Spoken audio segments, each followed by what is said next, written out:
what differentiates the leaders that are able to build great teams versus maybe leaders that struggle to build great teams? Yeah, well, one of the things, so I wrote this book, How to Hire A Players, because every leader recognizes what you just said. You got to surround yourself with the best talent, and the best talent wins.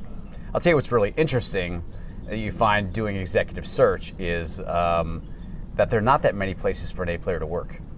And I've got a great story about this. I was early in my recruiting career, and I was recruiting accountants, like out of the big 5 accounting firms.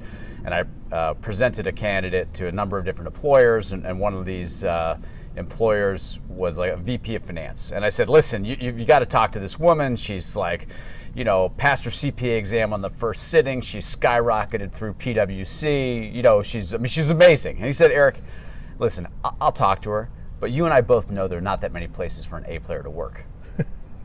And it was my job at that point to argue with him that wasn't true, but I hung up the phone and I thought to myself, you know what, this guy's exactly right.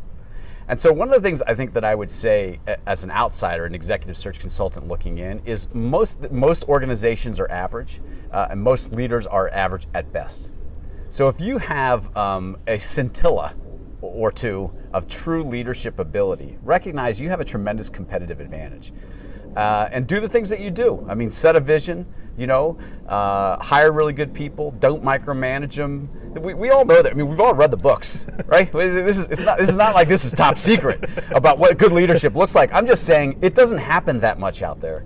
And if you do that, among other things, you're creating an environment. You have 2 or 3 A players on your team. Guess what? The 4th A player who sees those 2 or 3 is like, I want to be a part of that team. That's what people want. So it's a big advantage. Yeah, it's interesting. Toby Cosgrove, former CEO of Cleveland Clinic, essentially said something similar to that. Essentially, he was asked about career advice, and he said, find the best organization to be a part of and just go join that organization. And I think part of that is you surround it as let's assume we're all A players. As an A player, and everyone listening to this is an A player, as an A player, you want to surround yourself with other A players. They help you to be better, they help you to think better, and eventually it ends up being a great network of people that you can sort of fall back on and have conversations with. I totally agree with that. I'll tell you the other thing, by and large, people do what they see done.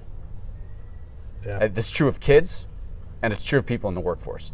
So you tell me where somebody grew up professionally, and I'll tell you, by and large, the kind of leader that they are, and the lessons that they learned, and the people that they emulated.